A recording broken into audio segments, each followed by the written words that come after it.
respected dignitaries on the dais and ladies and gentlemen, I think we are fast approaching to the lunch time. I don't want to take much time. I will go fast in my presentation.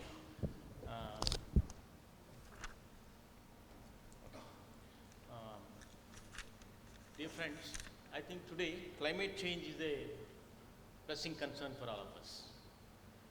I think in the last few years, I think from when I joined in Agriculture University some 40 years back, the first chapter was that Indian farming is gambling with monsoon and market.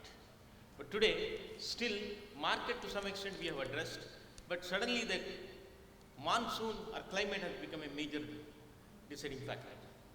I am sure, I don't want to go into details, the last year is rated as the most warmest year.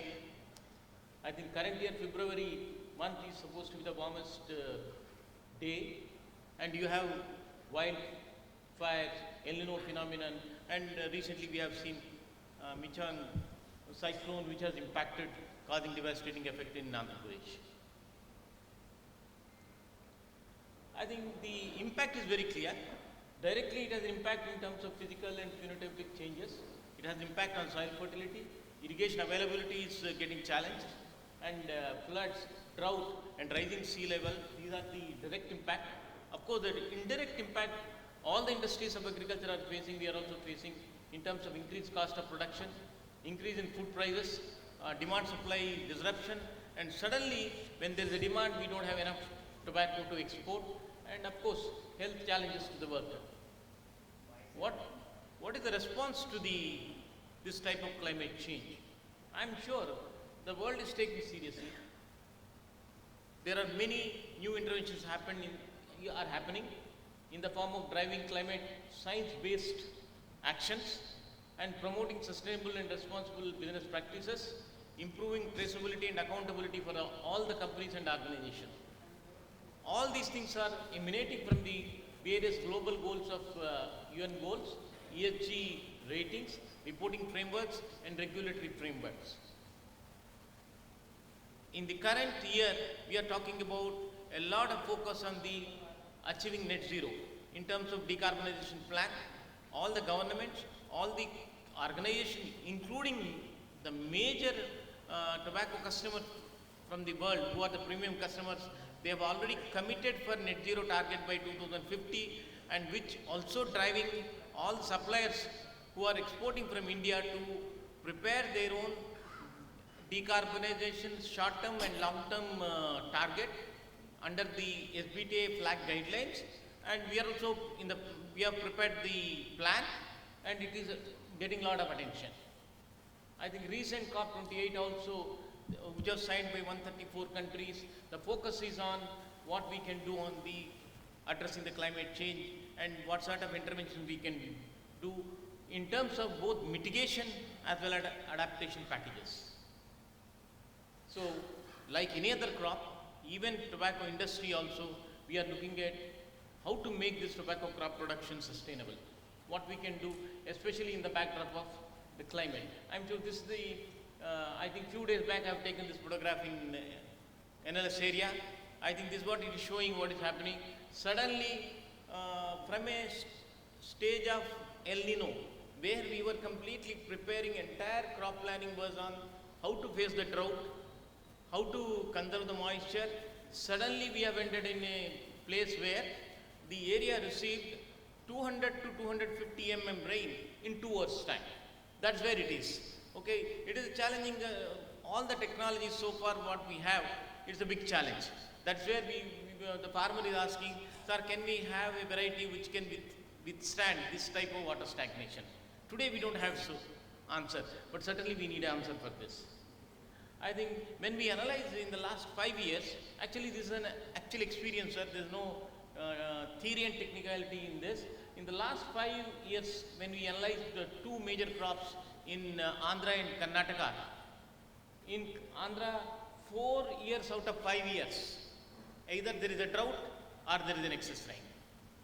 It is not just a climate, it is significantly impacting our crop production.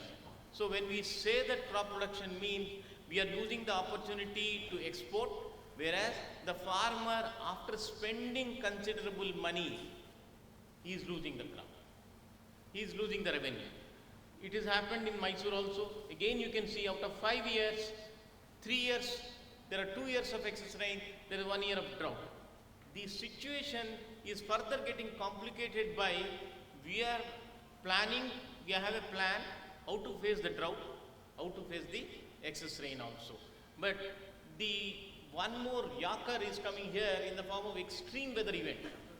Suddenly when you plan for entire crop production from the drought point of view, suddenly there is a cyclone. So how to manage? So this is a real challenge to farmer as well as industry. I think that is where morning also I was mentioning there is a need for agile and resilient climate response to this climate change. What can we do? I think there is a need for weather resilient tobacco production system. I think there is a need for weather resilient crop production for every crop. Certainly what we are talking about, there is a need for technology integration and an institutional collaboration and a policy. I think a farmer alone, a company alone, or research organization alone cannot do. Entire ecosystem has to evolve with enabling policy support and the required technologies. The required technologies should be, short-term measure should be how I prepared a contingency measure. We can't, suppose there is no variety today, but farmer cannot wait, the importer cannot wait for 5 years. So immediately what I should do, if there is a damage, how to recover the damage. That's what there has to be clear-cut action plan. Similarly, informed climate forecast-based calibrated operations and adequate seedlings and inputs. Today we are saying that previously when we used to plan for seedlings, we were planning for one-time planting. Now we are saying we need to have 150% planting seedlings. That means 50% additional seedlings, even if it is costing more, has to be ready because I can't produce the seedling when the rain happens. Similarly, in the long term, you need to build on the capability building. Capability building will be in the form of varieties, in the form of micro-region specific agronomy, in the form of more efficient inputs which can quickly produce the required results under different climatic conditions. I think in fast tracking variety development is very key. Though there is a need for agronomic intervention, certainly in my experience is in many crops as well as in tobacco, the variety plays a key role. Once you have a variety, then you can manage. But the action starts with variety. What can be the variety? We need a variety which has a better water use efficiency, so that in a drought it can withstand. The farmer can still have some crop. Similarly, today in the backdrop of there is so much focus from the organizations because they have already committed net zero. Whether we like it or not, all the governments have committed net zero by 2050, a short-term target by 2030. So our customers are saying that as per SBTi flag recent release guidelines, 30% reduction in GHG emission has to be achieved by 2030. We don't have time. Similarly, net zero target has to be achieved by 2050. For that, one of the major issues we require a nitrogen use efficiency varieties. It's not just quality, it's not just productivity. We need to look at how we improve what we call total factor productivity. The resource use efficiency need to be focused. I think our internal studies also shows that as far as tobacco is concerned, it is also true for many other crops. The three major actions where we can reduce the GHG emission carbon footprints are fertilizer, curing, and mechanization related interventions. Fertilizer, especially the nitrogen, which is having much more weightage in terms of GHG emissions, it's a major factor of almost 50% of the emissions can be attributed to fertilizer waste in the most of the crop, especially in tobacco. So certainly there is a need for more focus on deploying water stewardship principles in tobacco cultivation which means to say basically two things. One is I am getting rain in a very erratic manner. How having a watershed management program where I can conserve, harvest and store. And then second thing is how I will use whatever I can store, how efficiently I can use for more number of irrigation to more number of covering more hectares by the farmer.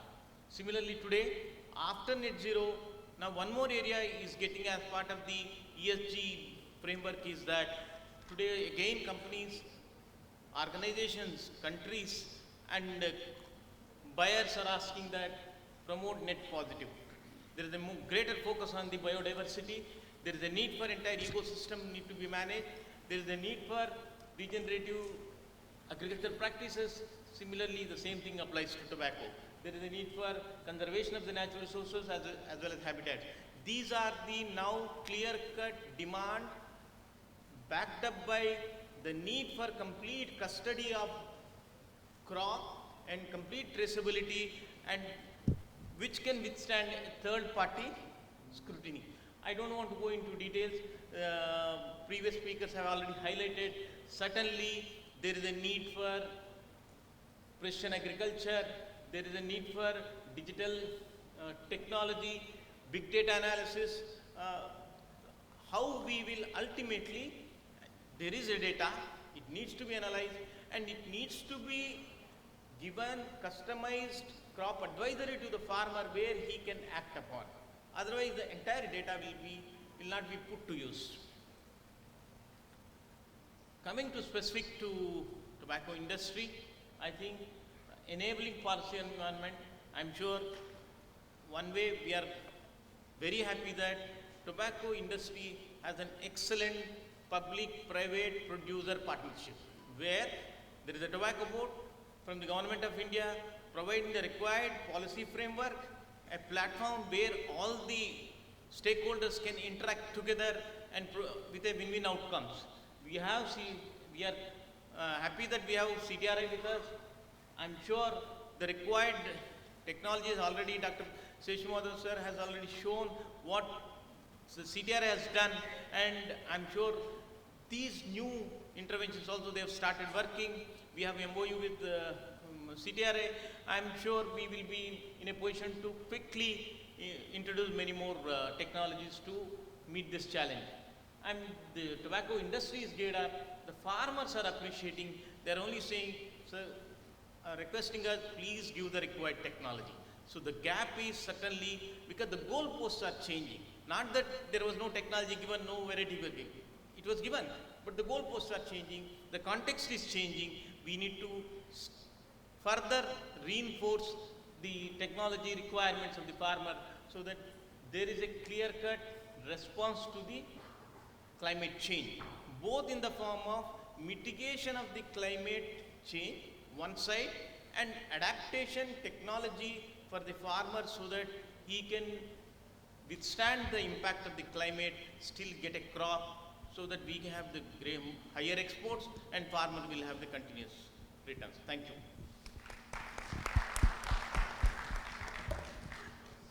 Thank you, Dr. Krishna Kumar.